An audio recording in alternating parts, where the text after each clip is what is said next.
মাধ্যমিক 2025 ছাত্রছাত্রীদের রেজাল্ট 2 মে 2025 অর্থাৎ আগামী মাসের 2 তারিখ।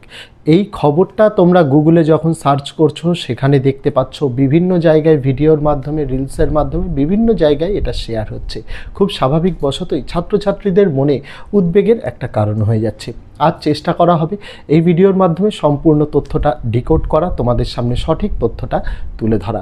তার জন্য ভিডিওটা সম্পূর্ণ দেখতে হবে। পাশাপাশি এই ভিডিওতে তোমাদের জন্য আরও কিছু গুরুত্বপূর্ণ তথ্য দেওয়া থাকবে, যেখানে তোমাদের জানানো হবে পাস নম্বর কত, পাশাপাশি স্টার মার্কস, লেটার মার্কস এগুলো কত কত নম্বরে হয় সেটাও জানিয়ে দেওয়া হবে। খুবই গুরুত্বপূর্ণ একটা ভিডিও তোমাদের রেজাল্ট সম্পর্কিত হতে চলেছে, তাই অনুরোধ রইল সকলের কাছে যে সময় নিয়ে এই ছোট্ট ভিডিওটা একবার অন্তত দেখার জন্য। আর চ্যানেলে নতুন হলে ক্লাস 11-এর তোমাদের প্রথম সেমিস্টারের নোটস ইতিমধ্যেই আমরা কিন্তু দেওয়া শুরু করে দিয়েছি, সেগুলো আগামী দিনেও আমাদের চ্যানেলের মাধ্যমে পেয়ে যাওয়ার জন্য যদি চ্যানেলটিকে এখনও সাবস্ক্রাইব না করা হয়ে থাকে তোমাদের কাছে অবশ্যই অনুরোধ রইল চ্যানেলটিকে সাবস্ক্রাইব করে দিয়ে পাশে থাকা বেল আইকনটিকে ক্লিক করে দেওয়ার জন্য, যাতে আগামী দিনে কোনো রকমের ভিডিও এবং আপডেটস তোমাদের আর মিস না হয়। তো আসা যাক আজকে আমাদের মূল ভিডিও টপিকের দিকে। দেখো, গুগলে সার্চ করলে বা অন্যান্য জায়গা থেকেই একটাই নিউজ, এখনও তোমরা যদি গুগলে সার্চ করো যে WB মাধ্যমিক রেজাল্টেড 2025 লিখে, প্রথমেই তোমাদের কাছে আসবে 2 মে 2025। দেখো, বোর্ডের অফিসিয়াল ওয়েবসাইট থেকে এই রকম কোনো তথ্য দেওয়া হয়নি। আর যদিও বোর্ড এত তাড়াতাড়ি দেয় না, বোর্ড কোন দিন নোটিশ জারি করে বা খবরে তোমরা কোন দিন দেখতে পাবে, যেদিন রেজাল্ট বেরানোর হবে তার 1 সপ্তাহ আগে তোমাদের নোটিশ মারফত, খবরের মারফত, প্রেস কনফারেন্স মারফত এই তথ্যটা জানিয়ে দেওয়া হয়। তবে রেজাল্ট 2 মে বেরাবে কি না বেরাবে সেটা পরের কথা, তবে রেজাল্ট যে মে মাসের প্রথম সপ্তাহেই বেরাবে এটা এক প্রকার নিশ্চিত। অনেকেই তোমাদের বলছিল যে এই যে 26,000 শিক্ষকের নিয়োগ বাতিল হয়ে যাওয়ার ফলে মাধ্যমিকের খাতা দেখার সমস্যা, তা কিন্তু নয়। যবে রায় বেরিয়েছিল তার আগেই কিন্তু টিচার্সরা খাতা দেখে সেই খাতা বোর্ডের অফিসে কিন্তু পাঠিয়ে দিয়েছিল, তাই অনেক আগেই তোমাদের মাধ্যমিকের খাতা দেখার কাজ কিন্তু শেষ হয়ে গিয়েছে। ফাইনাল টাচিং চলছিল, ওয়েবসাইটে নম্বর আপলোড থেকে শুরু করে রেজাল্টের প্রিপারেশান, এই সমস্ত কাজ কিন্তু চলছিল। তোমাদের মাধ্যমিকের রেজাল্টের সঙ্গে এর কিন্তু কোনো সম্পর্ক নেই। রেজাল্ট তোমাদের মে মাসের প্রথম সপ্তাহে, অর্থাৎ 1 তারিখ তো বেরাবে না, ওটা 1 তারিখ হলিডে রয়েছে, 2 থেকে 7-এর মধ্যে যে কোনো দিন তোমাদের কিন্তু রেজাল্ট বেরাতে পারে। এবার আসছে যে 2 মে এই জিনিসটা বারবার সব জায়গায় কেন শেয়ার হচ্ছে, তার কারণ গত বছর কিন্তু মাধ্যমিকের রেজাল্ট বেরিয়েছিল 2 মে 2024। সেই জিনিসটাকেই কার্যত কাজে লাগিয়ে তৈরি করা হচ্ছে এরকম ধরনের নিউজ। যদিও বোর্ডের তরফ থেকে কোনো প্রতিক্রিয়া এর উপরে কিন্তু দেওয়া হয়নি, তবে 2 মে তোমাদের রেজাল্ট বেরাতেও পারে, নাও বেরাতে পারে। তবে এক প্রকার তোমরা নিশ্চিত থাকতে পারো, যেহেতু মাধ্যমিকের রেজাল্ট বেরানোর 1 সপ্তাহ পরে উচ্চ মাধ্যমিকের রেজাল্ট বেরিয়ে যায়, সেই জায়গায় দাঁড়িয়ে যেহেতু উচ্চ মাধ্যমিকের খাতা দেখায় কিছুটা বিলম্ব হয়েছিল এই শিক্ষকদের নিয়োগ সংক্রান্ত ব্যাপারে, তাই সেই জায়গায় দাঁড়িয়ে মধ্যশিক্ষা পর্ষদ তাদের রেজাল্টটা সামান্য পিছিয়ে, অর্থাৎ 2 তারিখ থেকে পিছিয়ে 5 তারিখ 6 তারিখেও কিন্তু বের করতে পারে, যাতে তার পরবর্তী সপ্তাহে অর্থাৎ নেক্সট উইকে উচ্চ মাধ্যমিকের রেজাল্টটা উচ্চ মাধ্যমিক শিক্ষা সংসদের তরফ থেকে বের করে দিতে পারে। এবছর মাধ্যমিক উচ্চ মাধ্যমিকের রেজাল্ট নিয়ে কিন্তু অত্যন্ত তোড়জোড় শুরু হয়েছিল, তার কারণ সেমিস্টার সিস্টেমে যেহেতু পড়াশোনা, চিন্তা করে দেখো না, তোমাদের রেজাল্ট যদি মাধ্যমিকের রেজাল্ট দেরি করে বেরায়, তারপরে তোমরা স্কুলে ভর্তি হবে, স্কুলে পড়াশোনা শুরু হবে, আবার সেপ্টেম্বর মাসে প্রথম সেমিস্টারের পরীক্ষা।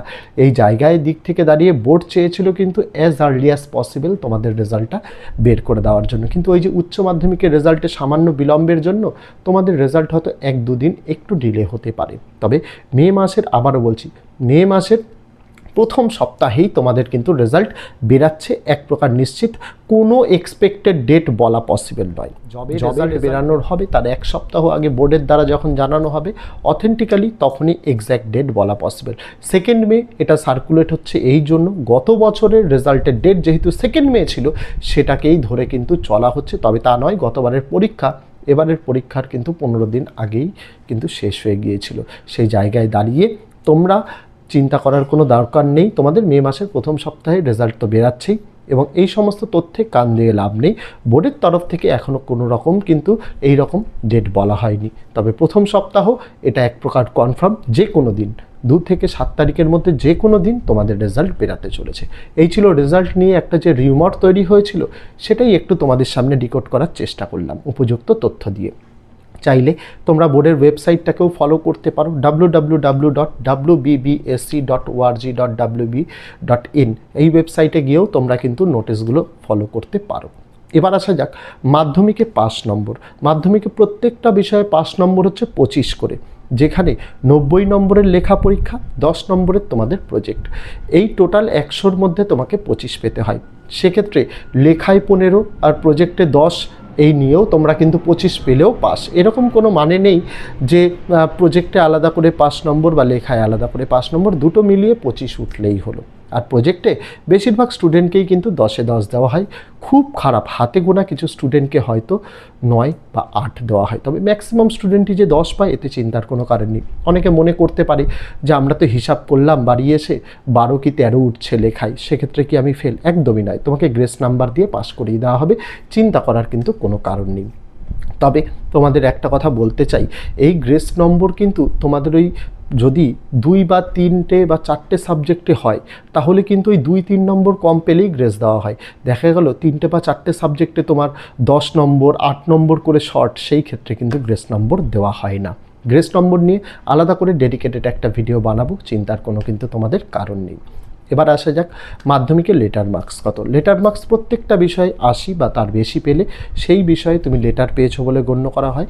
আর স্টার মার্কস হচ্ছে টোটালের ওপর ক্যালকুলেট করা হয়। টোটালের ওপরে তুমি যদি 75% বা তার বেশি পাও, তাহলে স্টার মার্কস পেয়েছো বলে ধরা হয়। অর্থাৎ 700-র মধ্যে 75% মানে 525, 525 বা তার ওপরে পেয়েছে মানে সে স্টার পেয়েছে বলে ধরে নেওয়া হয়। আরও একটি কথা এখানে বলতে হয়, ফার্স্ট ডিভিশন মানে কিন্তু 60% বা 60% অ্যাবাভ, অর্থাৎ 420 বা তার বেশি যারা পায় তারা ধরে নেওয়া হয় যে ফার্স্ট ডিভিশন পেয়েছে। সেকেন্ড ডিভিশন মানে হচ্ছে 45%, অর্থাৎ 315 থেকে 419-এর মধ্যে যাদের নম্বর থাকে তাদের ধরে নেওয়া হয় সেকেন্ড ডিভিশন পেয়েছে। আর তার নিচে অর্থাৎ 175 থেকে 314-র মধ্যে যারা যারা পায় তারা থার্ড ডিভিশন পেয়েছে বলে কিন্তু ধরে নেওয়া হয়। এই জিনিসগুলি মাধ্যমিক রেজাল্ট সম্পর্কিত তোমাদের কিন্তু জানা প্রয়োজন। অনেকেরই মনে এই ডাউটস বা প্রশ্নগুলো থাকে, pass marks related, grace marks related, letter marks, star marks বা কত নম্বরে কোন ডিভিশন। সেটা আমি চিন্তা করলাম যে অনেক দিন মাধ্যমিকের নিয়ে ভিডিও বানানো হয় না, এই রিউমার্সটা চলছে, তাই একেবারে গোটাটা তোমাদের এই ভিডিওর মাধ্যমে কভার আপ করে দেওয়ার জন্য। তবে আবারও বলি, অনেক রকম অনেক গুজব বেরাবে রেজাল্ট নিয়ে, অনেক কিছু বেরাবে যে এত পার্সেন্টেজ পাস, এত পার্সেন্টেজ পাস, কেউ বলতে পারে না যতক্ষণ না পর্যন্ত রেজাল্ট বেরাচ্ছে, এটা হলফ করে কেউ বলতে পারে না। তাই চিন্তা করে লাভ নেই। অনেকে হয়তো বলবে এবার মাধ্যমিকে সবাই পাস, একদমই নয়। মাধ্যমিকে সবাই যদি পাসই করতো তাহলে তো পরীক্ষা নেওয়ার কোনো মানেই হতো না। কেউ কেউ তো অকৃতকার্যও হবে। বিগত বছরগুলোতেও আমরা দেখেছি প্রায় 1 লাখ থেকে 1.5 লাখ স্টুডেন্ট ফেল করেছে। এবছরও সেরকম পরিসংখ্যানটা কিন্তু গিয়ে দাঁড়াবে, তাতে কিন্তু কোনো ভুল নেই। যাবতীয় ডিটেলস অ্যানালিসিস আমরা আগামী দিনে আরও অনেক করব ভিডিও মারফত। যত আপডেটস আমাদের হাতে আসবে তোমাদের সামনে অথেন্টিক্যালি সেগুলো তুলে ধরবো। তো আজকে ভিডিওতে এটুকুই ছিল ছাত্রছাত্রীরা। দেখা হচ্ছে তোমাদের সঙ্গে আগামী দিন অন্য কোনো বিষয়ে, অন্য কোনো ভিডিও নিয়ে। ততদিন সকলে ভালো থেকো, সুস্থ থেকো।